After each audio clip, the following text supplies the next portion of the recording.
At the end of County Road 17, where the red dirt wouldn't grow winter grass, there was an old cattle shed, and a 9-year-old girl wrote calculus on the wall with a handful of clay.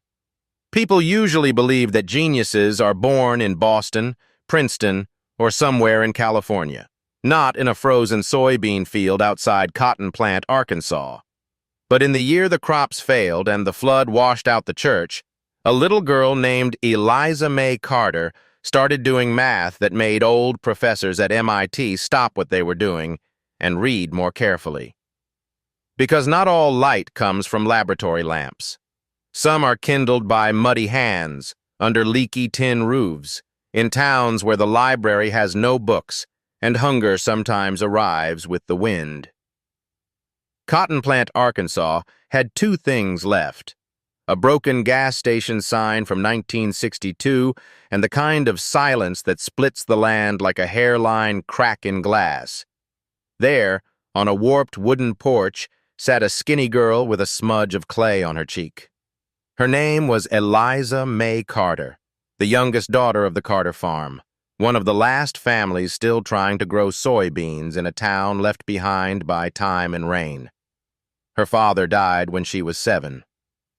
One September morning, he tried to start the rusted tractor before a storm. A faulty spark caught on a leaking fuel line. They found him 10 yards from the blaze, still clutching his toolbox. From then on, her mother, Carrie, became both mother and farmer. But her kidneys were failing. Blood in her urine. She never told Eliza. No insurance. The nearest hospital was 63 miles away, and the old pickup hadn't run in a year. Eliza didn't cry. She simply grew quiet, like the wind-chapped porch boards beneath her. She rose at 4:30 each morning, lit the stove, tied her hair with a rice sack string, pulled on her father's boots, and walked into the frost-bitten fields. By midday, she'd check on her mother. In the afternoon, she'd milk the last cow. And at night, under the flickering kerosene lamp, she'd open old books salvaged from the flooded church down by the cotton mill road. What no one knew was that on the cracked wall of the cattle shed, where hooks once held scythes and lanterns, Eliza was copying down differential equations in red Arkansas clay. The book was a worn-out calculus text by James Stewart. Page 63 was stuck together with mud, but the equation for the derivative of the exponential function was still legible. She didn't read fast. She read like she was listening, to the symbols, to the spaces between them. When she came across phrases like continuous but not differentiable at a point, she'd draw them in the dirt with her finger, sketching a jagged curve, tracing its mystery. And somehow, she understood.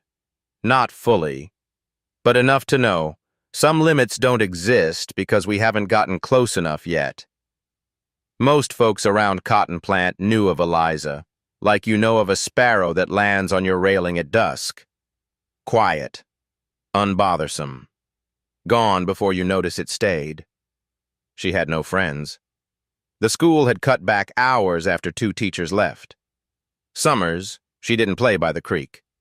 Winters, she didn't slide in the mud. She read. She calculated. She boiled thin sweet potato stew. And each evening, she sat in that crumbling cattle shed and took derivatives with a stick of clay. One day, during a frost so sharp the chickens froze standing, Eliza found a loose page tucked in the back of an old workbook. It was handwritten in black ink. Can every even number greater than 4 be expressed as the sum of 2 primes? An extended variant of the Goldbach conjecture. No notes, no hints. Eliza read it over and over. Then she began to test. Pairs of prime numbers, patterns. She didn't know she was handling one of the great unsolved problems of number theory. She only knew it kept her curious. And somehow, without proof, without method, she stumbled upon a striking approximation pattern. Mr. Tom Jenkins, the retired schoolteacher now pushing 72, noticed Eliza's notes one day while dropping off soup for her mother. "Who wrote this?" he asked, pointing to a dirt-stained page scribbled with what looked like Euler's formula. Eliza simply nodded. He spent that whole night reading smudged arithmetic, crooked exponents, and sideways graphs. Then he sighed, not from confusion, but from something deeper. He had taught 50 years and never seen raw mathematical intuition like this come out of a town with no streetlights. The next morning, he carefully recopied part of Eliza's work. No name, no town, just the math. He mailed it to an old colleague, Dr. Norbert Klein, professor emeritus at MIT. A month passed. Then, a letter came back. "Tom, I don't know which of your students wrote this, but if it wasn't a PhD candidate, then we may need to redefine the word prodigy.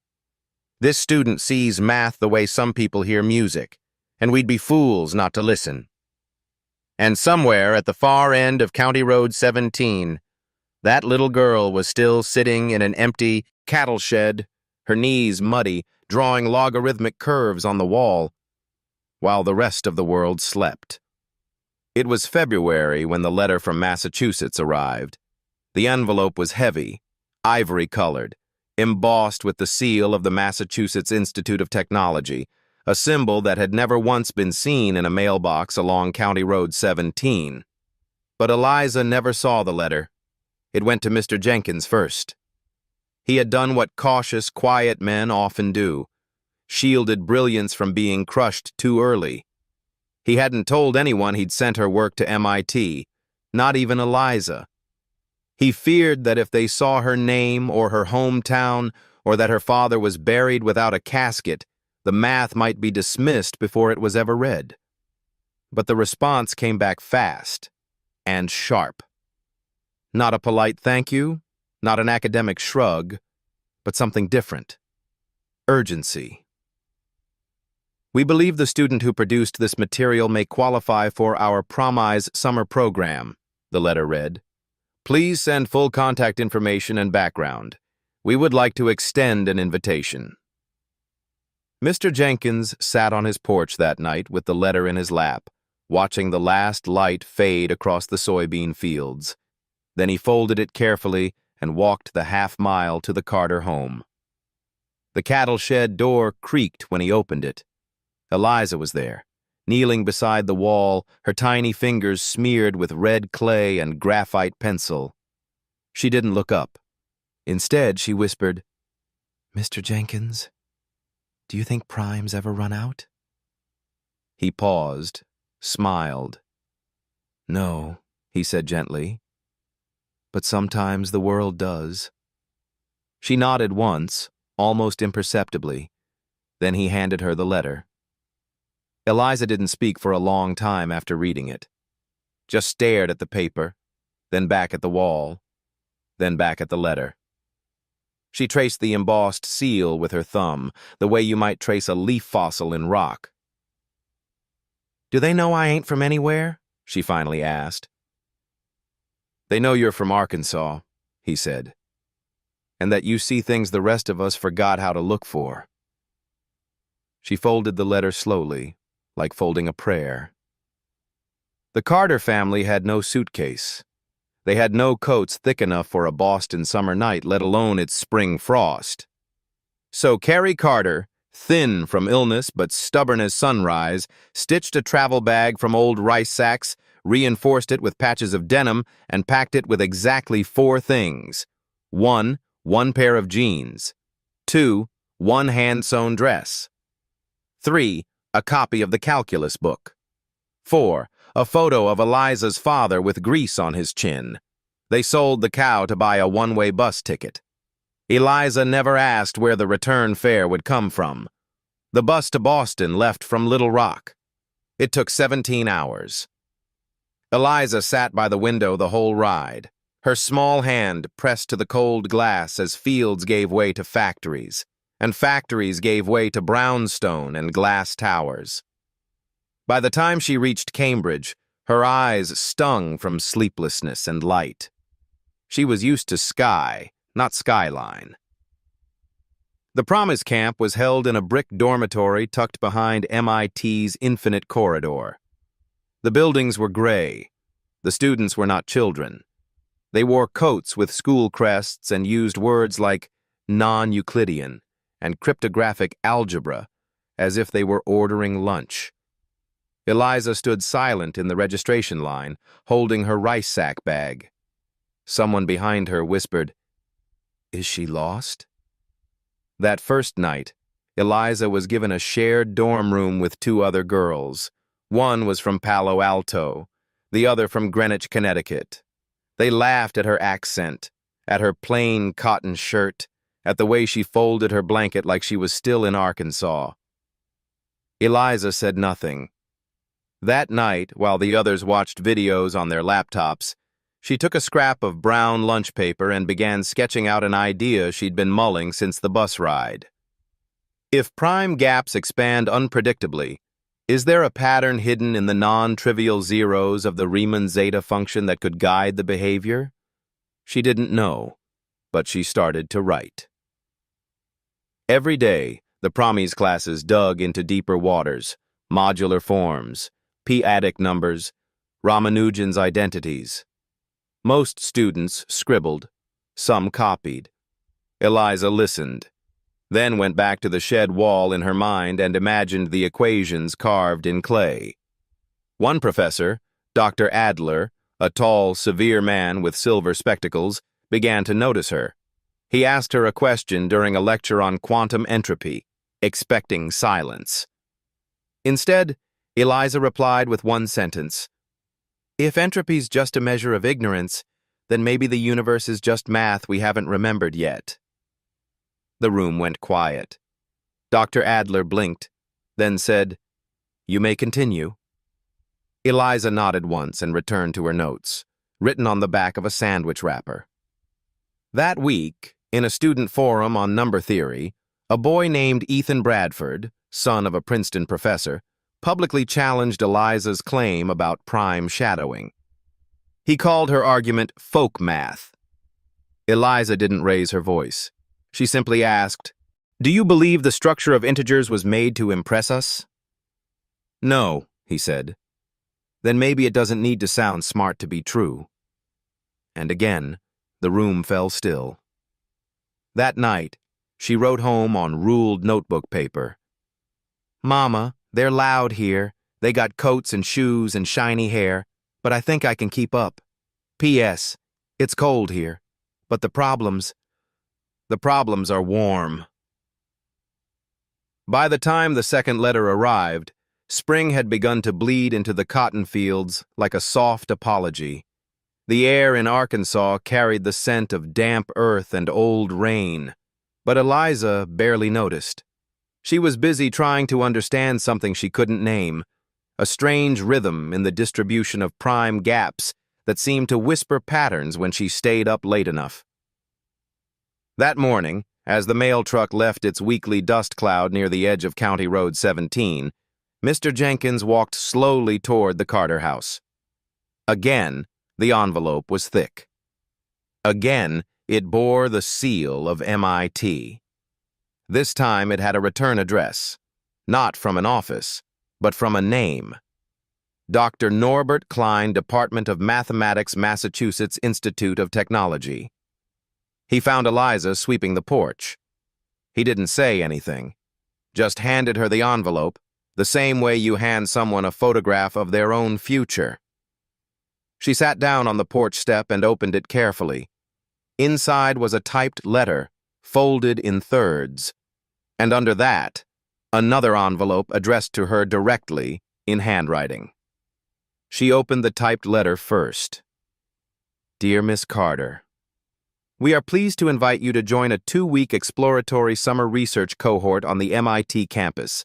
This is not a competition. There are no grades, just questions. Questions that haven't been answered yet. All travel, housing, and meals will be covered. We hope you will consider coming. You may bring with you any materials, papers, or observations you are currently working on. With respect and curiosity, Dr. Norbert Klein. Eliza stared at it like it wasn't real. like it was someone else's future accidentally mailed to her address. Then she opened the handwritten envelope. It was one page. The paper smelled faintly of old books and ink.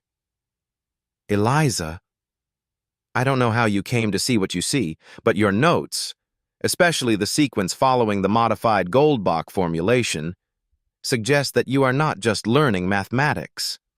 You are feeling it. That is rare. Most of us take years to realize we're allowed to ask questions that textbooks haven't answered yet. You're already asking them. If you come, there will be no fanfare, no medals, no spotlight, but there will be chalk and silence and doors that might open if you're quiet enough to knock. Yours in wonder. N. Klein Eliza didn't cry. She folded the letter, then sat still for a long time. The wind stirred her braid. In the doorway, her mother stood, arms thin, apron stained. You going? Her mama asked softly. Eliza looked up. I think I have to. Carrie Carter smiled, tired, but full of the kind of pride that doesn't show in words, only in the way someone grips a doorknob to keep from falling. Then you will. That summer, Eliza boarded another bus. This time she carried with her a notebook full of clay-smudged equations, a change of clothes, and a pair of her father's work gloves, stitched at the fingers. She arrived at MIT's Building 2, where the mathematics department lived behind thick walls and centuries of questions. She was greeted not by applause, but by a young graduate student named Clara, who led her to a small room with a desk, a chalkboard, and a window that faced nothing in particular. This is yours for the week, Clara said. You can write, you can read, you can ask. Eliza ran her fingers across the chalk tray. It was full. Each morning, the cohort gathered in a small seminar room. No one lectured. There were only problems on the board, open ones. On the third day, Dr. Klein entered. His voice was quiet, almost too soft for the room. I'd like to look at an idea Miss Carter shared in her notes, he said. There was a flicker of movement in the room. He wrote on the board, if the frequency of prime gaps follows a quasi-chaotic distribution, then under certain weightings, might they mirror thermodynamic randomness? Some students raised eyebrows. Others frowned. Klein turned. Eliza, he said, would you explain the thought behind this? Eliza stood. She didn't clear her throat. She didn't shuffle her feet. She just said, I don't know if it's right. I just saw the same kind of scatter in entropy models. Thought maybe the primes were talking back.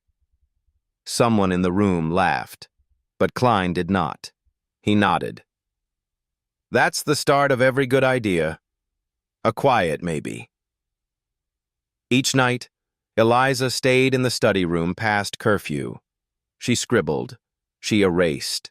She folded questions into the margins of other questions. By the end of the first week, a pattern emerged in her notes, a recursive relationship between certain composite numbers and prime gaps that hadn't been. In every room where ideas bloom, there are always those who mistake loudness for light. Eliza had known silence all her life.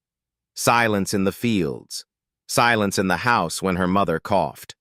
Silence in the cattle shed where the only voice was the scratch of clay on wood. But this silence, the one that follows after someone underestimates you, was new. It began in Seminar Room 2B during a discussion on quantum entropy. The topic was introduced by Dr. Adler, a sharp-suited, sharper-eyed professor known for reducing complex theories into something brutal and clean. He chalked up an equation. S equals negative trace of rho log rho, the von Neumann entropy, a measure of uncertainty in a quantum system. Then he turned to the room. Why is this equation necessary? He asked. Why does quantum entropy even matter? A boy raised his hand before Eliza could even blink. Ethan Bradford. 14. Son of a Princeton theoretical physicist. Blue blazer, lacrosse pin. His voice had the steadiness of someone who had never been doubted. It quantifies the information loss when we move from pure states to mixed states, he said, and gives physical grounding to entropy in quantum statistical mechanics. Adler nodded. Accurate. Anyone else? Eliza spoke softly from the second row. It also reminds us that maybe entropy isn't about loss at all. Maybe it's just the math telling us what we don't yet know. Adler turned. Could you repeat that? Eliza looked up. If entropy is a measure of uncertainty, maybe it's not decay. Maybe it's room for knowing, a kind of unfinished sentence. No one spoke. Even Ethan didn't interrupt. Adler said nothing for a long moment. Then, with a faint nod, he wrote one word under the equation. Possibility. But not all silence is reverence. Later that day, in the dining hall, Eliza sat alone, rice bag folded under her tray. She didn't mind. The room was loud with chairs scraping and theories argued too fast to breathe. Then Ethan slid into the seat across from her. He didn't smile. You talk like poetry, he said flatly. Eliza blinked. I just said what I saw. Yeah, well, this isn't a cattle shed. It's MIT. Precision matters. Eliza didn't answer. Ethan leaned in. You didn't even finish middle school, did you? She looked at her tray. One apple, a biscuit, water. No, she said. Ethan smirked.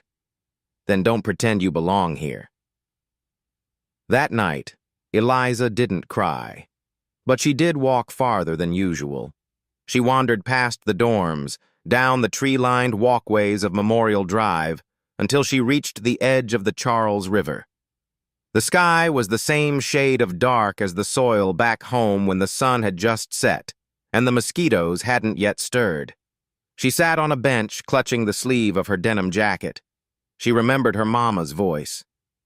You ain't got to sound like them, baby. Just don't let them teach you how to doubt yourself. Back in her room, Eliza opened her notebook. She didn't write about Ethan. She wrote about the arrow of time. In physics, the arrow of time refers to the one-directional flow from past to future, rooted in entropy's rise. But Eliza wondered if information was never lost, just hidden. Maybe time didn't move forward. Maybe it simply unfolded. She began sketching. Circles inside circles, loops that reversed, Fibonacci spirals tucked into phase diagrams. And somewhere near 3 in the morning, she wrote, Maybe we don't go forward. Maybe we just uncover more of what's already been written. The next morning, she submitted a short note for the optional colloquium. Just 2 pages. No flourish. It explored entropy as potential rather than disorder. It framed uncertainty as a function of incomplete knowledge rather than decay. It suggested that maybe, mathematically, we fear entropy because we fear our own unfinishedness. She didn't title it, but Dr. Adler did. The following week, he placed it on the projector in Lecture Hall 1 and wrote above it, Entropy, a Kind of Grace, by E. M. Carter. Ethan sat 3 rows behind her. He said nothing. But when class ended, he lingered. And as Eliza packed her bag, he approached slowly. This time, no blazer. Just a notebook clutched too tightly. I didn't know, he muttered. Eliza looked up. Didn't know what? That someone who didn't grow up with chalkboards and textbooks could still see it. See more of it, even. She didn't smile, but her voice was soft. We all start blind, Ethan. But some folks don't get told where the door is. That night he left a folded note under her door. "I was wrong. I hope you'll keep writing." Signed, E. Eliza never responded, but she folded the note and placed it between page 14 and 15 of her calculus book, right where the chapter on limits begins. The morning she collapsed, the sun over Cambridge was thin and white like skimmed milk. It was the kind of cold that snuck into your lungs and stayed there, quiet and sharp. The Massachusetts air in March was no friend to a girl raised on red Arkansas dust.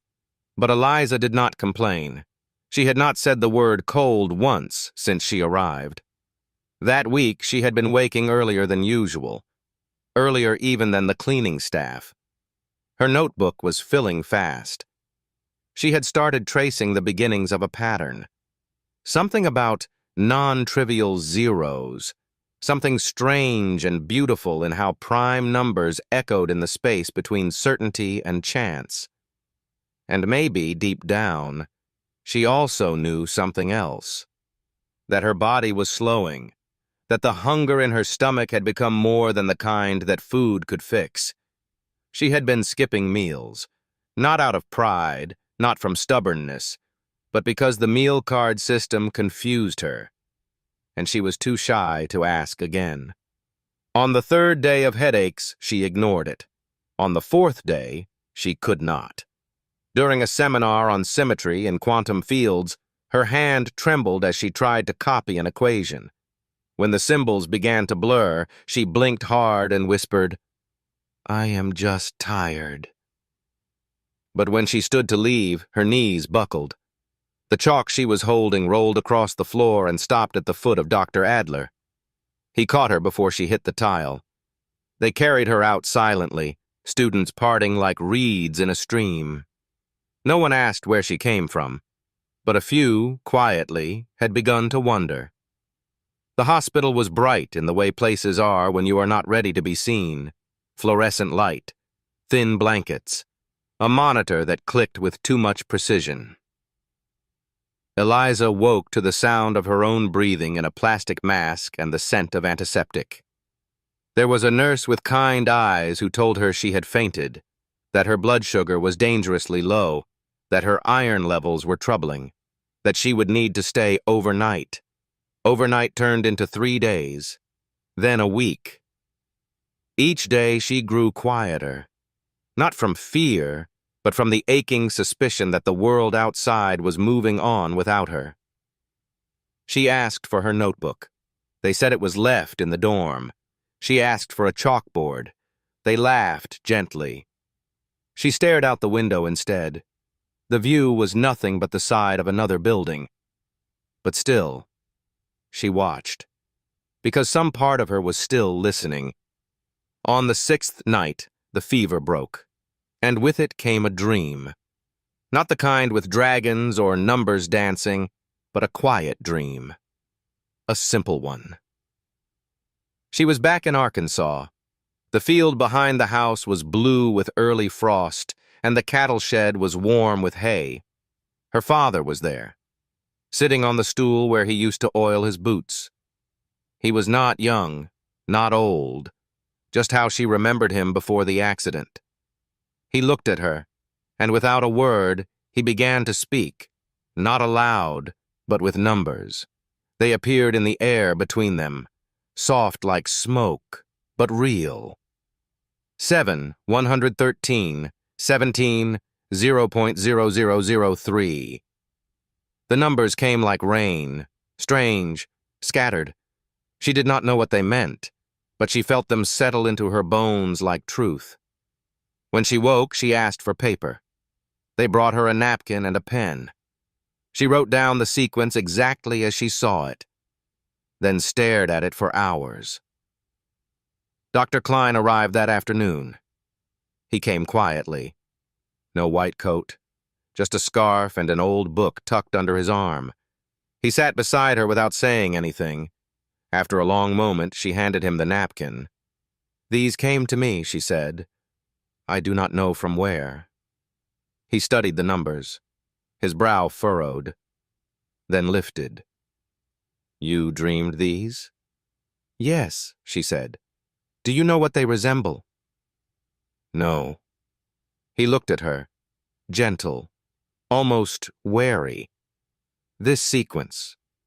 It is close to a set of fluctuations we see in chaotic quantum systems, the kind that obey no classical pattern. But lately we have been modeling them using something called random matrix theory. Is it like primes? It is not far, he said. There are whispers of structure in the randomness. Your numbers are not exact, but the spacing between them, the rise and fall, they echo something we do not yet understand. She nodded slowly. I did not invent it, she said. I just listened to it. Klein asked if he could take the napkin. She hesitated, then said, Yes, but bring it back. He smiled. I promise. The next day, 2 graduate students from the physics department came to visit. They brought her notebook, now worn at the spine, and a fresh pad of graph paper. They did not talk much, just left the materials and bowed their heads as if in thanks. She opened the notebook and began writing, not because she was asked to, but because she could not help it. The nurses said she improved faster than expected. By day 10, she was well enough to walk the hallway. By day 12, she was requesting articles on random matrices and Gaussian distributions. Dr. Adler visited once. He brought no books, just an apple and a look in his eyes that said he had been wrong before. He stood by the window. Most people dream in color, he said. You dream in systems. She did not know what to say. He left the apple, said nothing more. On her final day, she was cleared to leave. Clara, the graduate student who had helped her on her first day at MIT, came to pick her up. She held Eliza's rice sack bag and a coat that actually fit. The car ride back to campus was quiet. Eliza clutched her notebook like a Bible. Clara asked, Are you scared to return? Eliza shook her head. No, I just do not want the numbers to stop coming. They will not, Clara said. Sometimes they wait, but they never forget the mind that listens. That night, back in her dorm, Eliza wrote a letter to her mother. She had written many before, but this one came slowly. Mama, I got sick, but I am better now. People here are kind in quiet ways. Some of them do not know how to look at me, but a few do. Something strange happened. I dreamed of Daddy, but he was not just Daddy. He was something else, too. A voice I had not heard in years. He said nothing, but he gave me numbers. I do not know if they are real, but the professors here think they are close to something true. I wish you could see the snow. It is soft like hush. Tell the porch I miss it. Tell the wind I remember. Love, Eliza. The numbers never left her. They would return in dreams, or in sudden sparks while folding laundry, or in the quiet just before sleep, not always with answers, but always with weight, like echoes from a mountain you have never seen. The envelope was thin, too thin to carry anything good. It arrived 2 weeks after Eliza left the hospital, tucked in with campus mail. No seal, no handwriting, just a printed name on the front. Carter, Eliza May, Dormitory 3B, Room 4. She opened it with the edge of her calculus book. The paper inside was short. One sentence. Your mother, Carrie Carter, passed away at 11:42 p.m. on March 22nd at the White River County Clinic. There was no condolence, no return address, no one to ask questions. Eliza read it twice, then folded it once and slid it between the pages of her notebook. She did not cry. That night, she did not go to dinner. She walked the halls of Building 2, The old math wing, where chalkboards stretched from floor to ceiling, and the stairwells smelled faintly of graphite and radiator heat. She passed classroom after classroom, empty but echoing with the memory of questions. When she reached the library, it was already past closing. But the door was open. A custodian was sweeping. He looked at her, nodded once, and said nothing. She slipped inside and took the far table by the window. Then she pulled out every letter her mother had ever written to her.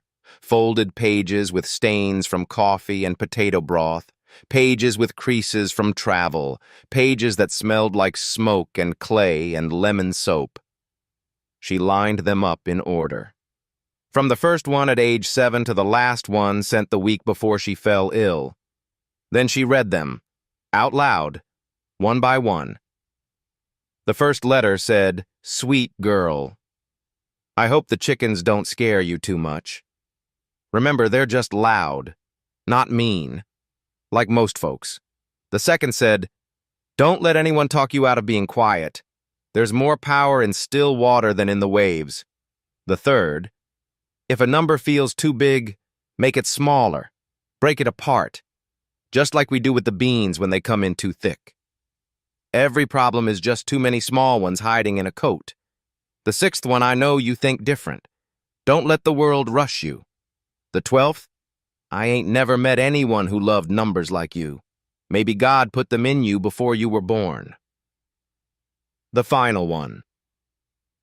"You don't need to become anyone, Eliza. Just be still enough so someone after you can become something. That's the only way light stays. Not in spotlights, but in shadows turned gentle." She read that last letter twice, then again, and again. By the time she folded it back into her pocket, the clock read 4:27 in the morning. She did not sleep. There was no money for a bus home, not even for a phone call to White River County. But even if she had the coins, Eliza wasn't sure she would have called. Her mother was not in the dirt.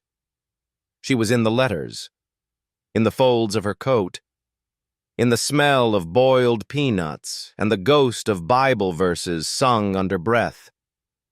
Still, not being there, not standing beside her grave, that stayed in Eliza like a splinter under the skin. Not pain, not loud, just there. She stopped attending the optional lectures.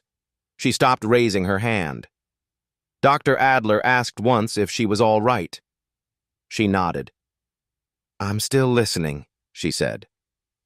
And he did not press her, because even he could see that the girl who once saw entropy as grace now carried something else in her silence, something heavier than math. She began spending time in the old study basement beneath the library. Few students went there. The chairs were uneven. The windows faced brick. The chalk squeaked. But it was quiet. And for Eliza, it was enough. She began writing something new. Not a paper, not an article. Something else. A little book. She titled it Notes for a Future Eliza Inside. She wrote what no one had written for her. Not definitions, but directions. How to think about limits without fear. How to see a pattern even when the numbers lie. How to hold still when someone louder is wrong. How to keep learning when your body wants to sleep. How to forgive yourself for still needing your mother. How to do math with your hands shaking. She filled 10 pages in 2 nights. She started drawing too. Lines that curved and folded like the seasons in Arkansas. Circles that never closed. Proofs that did not end with QED, but with maybe. On the 5th night, Dr. Klein appeared in the basement. He stood in the doorway and did not speak for a while. Then he said, "We've been missing your questions." She looked up. "I'm still asking them. Just not out loud." He stepped closer, laid a folder on her table. Inside were her hospital notes. The numbers she had written while still feverish. Next to them, Klein had added printed articles, marked paragraphs, graphs, and in red ink, a single sentence. You were right to listen. The pattern is real. Eliza stared at the folder, then looked up. Is it useful? She asked. Maybe not yet, he said, but it's honest. And one day, honest math will always matter. She nodded, then quietly asked, Do you think she knew? Who? My mother. That I would make something with all this. Klein sat beside her. I think she knew something more important, which is that you already had. The next morning, Eliza sent a package to Arkansas. She did not know who would receive it. Inside was her notebook, a pair of gloves, and the first 10 pages of Notes for a Future Eliza. She addressed it simply The Porch Cotton Plant, AR, for any child who asks why.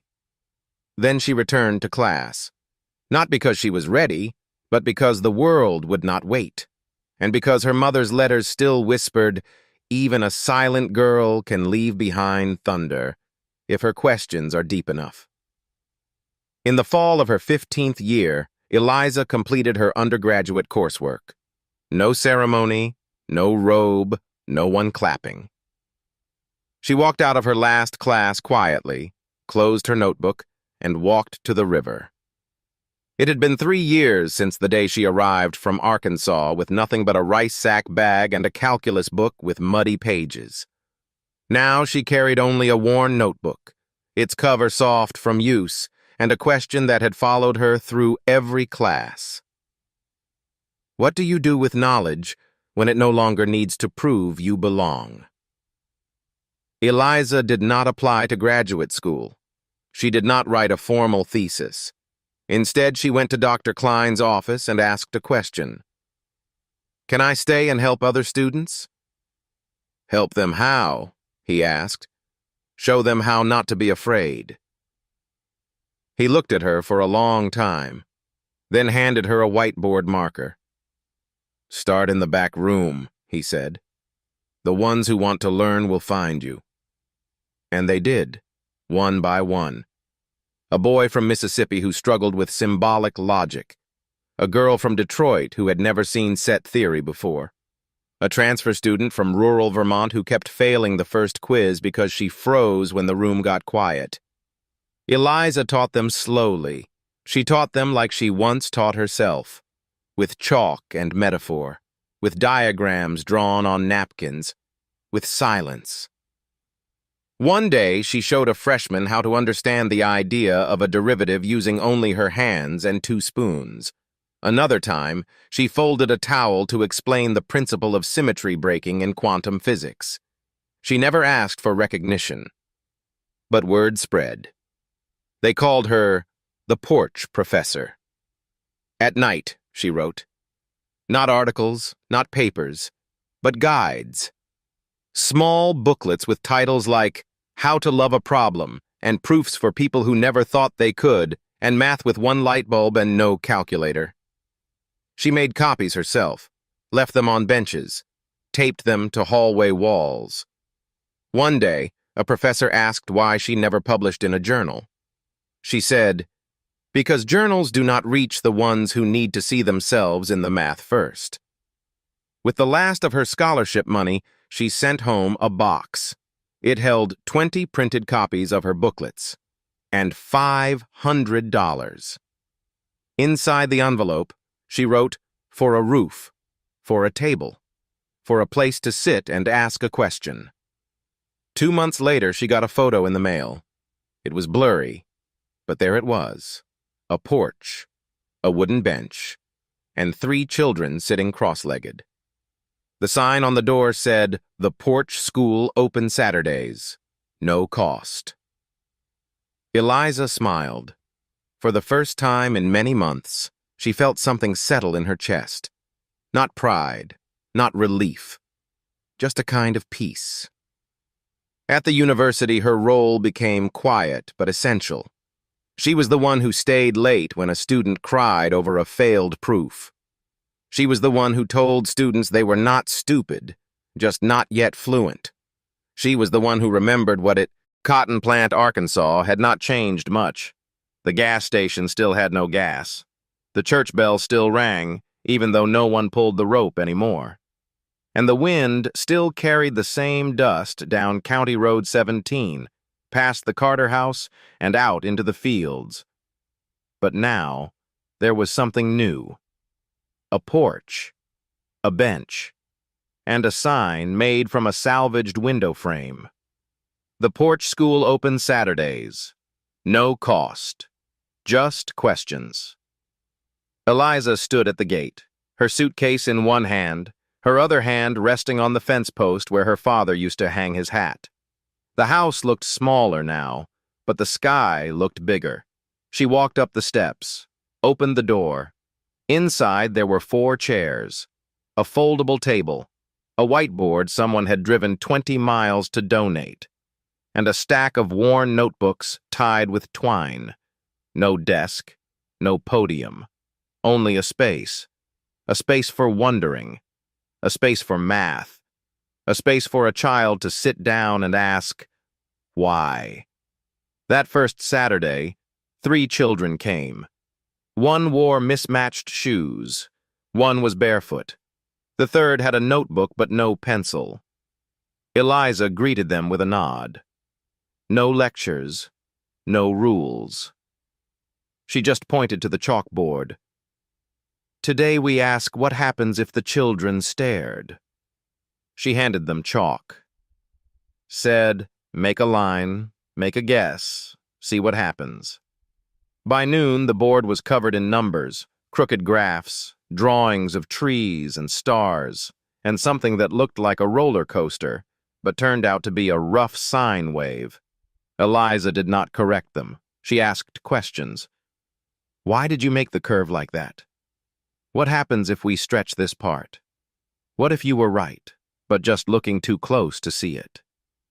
They stayed until the sun touched the edge of the barn. When they left, the barefoot girl whispered, Is this a real school? Eliza said. It is now. More came the week after.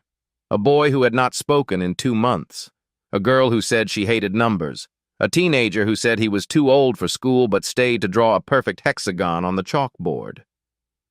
Eliza taught them slowly. She used flour to explain ratios. She boiled water to show changes in state. She folded paper to explain symmetry. One day a boy asked, What is infinity? She smiled, then walked outside, drew a line in the dirt, kept walking. The boy followed. After 50 steps, she turned and said, That is only the beginning. He nodded. I think I get it. She never gave grades, but she gave questions. Can you find the next number? Can you build a bridge from this? Can you teach it back to me without using the word math? And always, she told a story. Each lesson began with, Let me tell you about the time I learned calculus in a cattle shed, and the room would go still, and the children would lean forward, and in that silence, something like dignity would return, not because the world had changed, but because someone remembered how to see them. One afternoon, a boy came who never looked up. He sat in the back, would not speak. Eliza watched him for weeks. Then, one morning, she set a folded cloth on his desk. 2 pieces, one red, one blue. She said, I want to show you something called the Cauchy-Schwarz inequality. He did not answer. She folded the red cloth, laid it over the blue, said, if we line them up right, the space between them is always less than or equal to the product of their lengths. He blinked, looked down, then reached out, folded them again and again, until he said, It is always true. Eliza nodded, and from that day, he spoke. Only a little, but always in full sentences. By the end of that season, there were 15 students. Eliza never called them students. She called them solvers. She hung their drawings on the wall. Not just the right answers, but the beautiful mistakes, the tries that went sideways, the graphs that curved like music. She once said every error is just a question in disguise, and someone wrote it on the porch wall in marker. It never washed off. She did not try to remove it. One day a reporter came. He had heard about the school, about the barefoot mathematician, about the girl from MIT who chose a porch over a doctorate. He asked to take pictures. Eliza said no, then offered him tea. He asked, "Why here?" She answered, "Because someone has to leave the door open." He asked, "Do you miss the university?" She said, "The porch is a university." He did not understand. But he took notes anyway. Letters began to arrive, from former classmates, from professors, from students she had helped. They said, "Thank you. I still use your metaphor about towels and symmetry. I taught a class today and remembered your chalk circle." She read each one once, then folded it, placed it in a shoebox under the bench. She never replied, not because she didn't care, but because the porch was always full. That winter, one of the children asked, "What is the hardest thing you ever learned?" Eliza said. "Forgiving yourself when someone you love dies and you're not there." Then she erased the board, drew a circle, said, "This is still not finished." That is why I keep teaching. It had been nearly 4 years since Eliza last set foot in Cambridge. She arrived alone. No escort, no announcements, just a train ride from Memphis, a borrowed coat, and the same rice sack bag folded beneath her arm. MIT looked the same. Gray walls, cold wind, bricks that carried too much silence. But something inside her had shifted. She no longer walked with her head low. She no longer wondered if she belonged. She was no longer the girl who asked permission to be heard. She was here now for something else. To leave the door open behind her. The invitation had come handwritten. From Dr. Klein. "We are hosting the graduating cohort's final symposium. We would like you to speak." "No slides," he wrote. "No pressure. Just whatever you still carry." She said yes, but only if she could go last. That morning, she stood at the back of the auditorium. Other speakers went first. One talked about quantum computing. Another presented on neural networks and topological data analysis. A third gave a 10-slide summary of their internship at a space agency. The audience clapped, took notes, checked their watches. No one noticed the quiet girl with her notebook and canvas shoes, until her name was called, Eliza May Carter. She stepped forward, walked slowly. No projector, no script. She stood at the front of the room, paused, then spoke. "I used to think math was something you had to survive." She looked out at the crowd, eyes on her now, that it was a gate, a test, a mirror to show you where you did not fit. She paused. "But it is not. It is a table. And no one told me that growing up. No one said here. Sit. We saved you a place. What do you see?" I learned derivatives on a wall of rotten wood. She smiled. My first integral was drawn with a stick in red clay. I did not know the word topology, but I knew what it felt like to carry water across uneven land and want to understand why it pooled the way it did. I did not know the Riemann hypothesis, but I knew the ache of a pattern that refuses to reveal itself. I came here thinking the work would be the math, the papers, the symbols, the proofs, but that was only half of it. The rest was learning how to stay soft, how to say I don't know and still be worth listening to. She stepped away from the podium, walked to the chalkboard, picked up a piece of chalk. No equation. She drew a circle, then a small chair beside it, then wrote, Start here. She turned back to the room. That is all I ever wanted, to give someone a place to begin. The room was silent. No applause yet. Just the weight of something gentle settling across the air.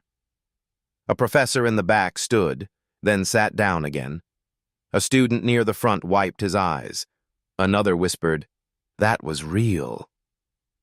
And then the clapping began. Not loud, not fast, but true. Afterward, Eliza walked the halls. Alone. She passed the spot where she had once collapsed from hunger. She paused outside the library where she read her mother's letters through the night. She stepped into the old basement where she had written her first guide. It was still there. On the wall, someone had taped a quote. Every equation is a question waiting for a person brave enough to ask.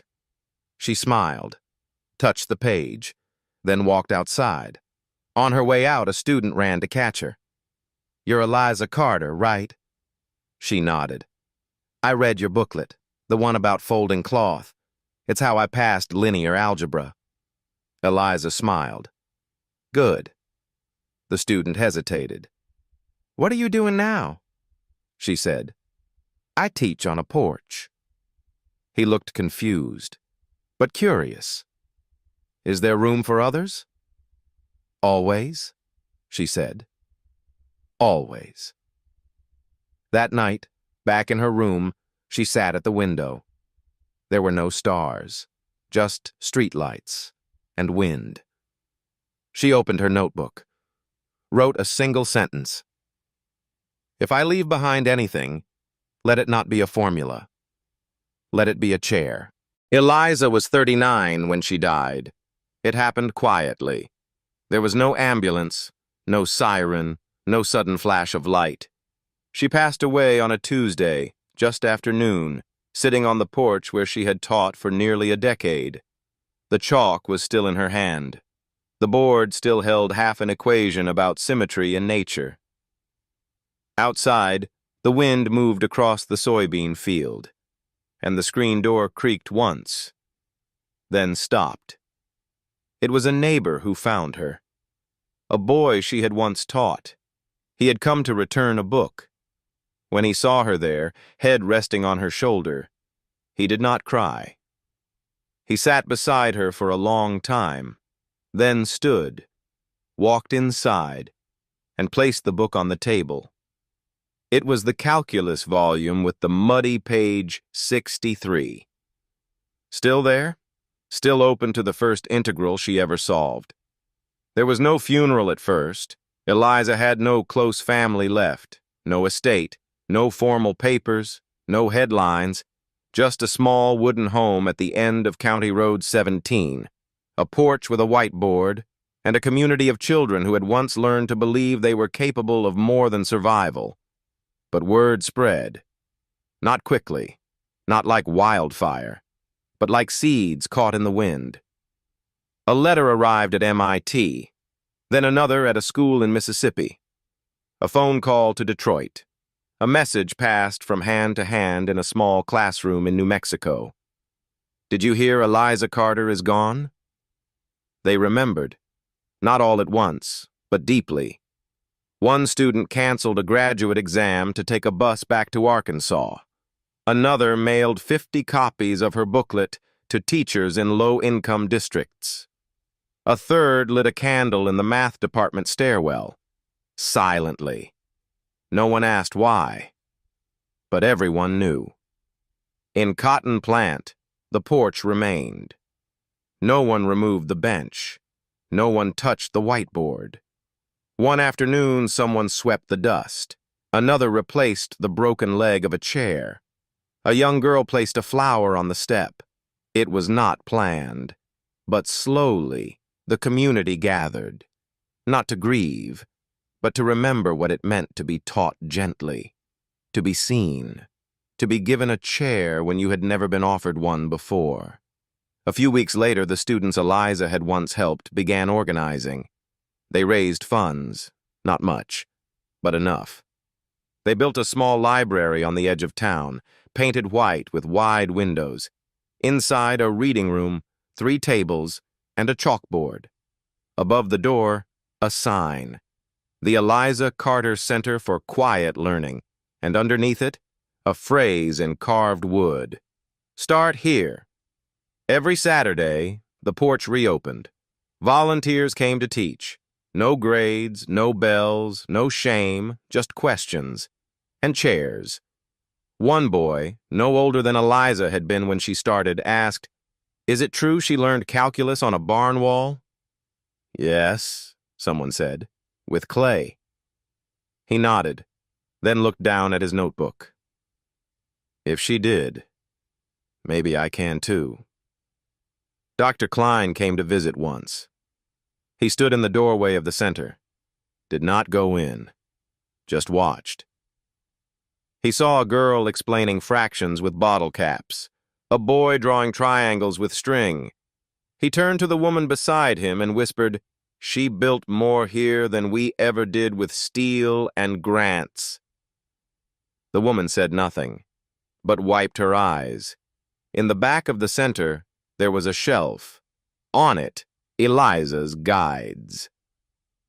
How to Love a Problem proofs for people who never thought they could math with 1 light bulb and no calculator. Each copy was worn, used, filled with notes from new hands. They had become living books, passed between students, copied in pencil, left in backpacks, found again in classrooms 1,000 miles away. One day, a teacher in Montana received a package. Inside was a copy of a guide, a note written in a child's handwriting. I do not know who she was, but I think she believed I could be something. Please teach me the way she would have in her old home. The rice sack bag still hung on the wall. Beside it, the same chair where she had written her first lesson plan. Someone left a small piece of chalk there each week.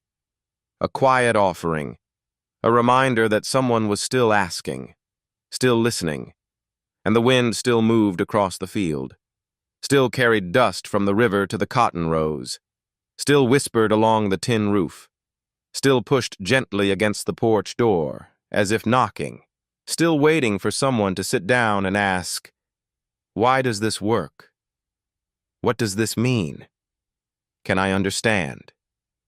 And if they listened closely, they might still hear her voice.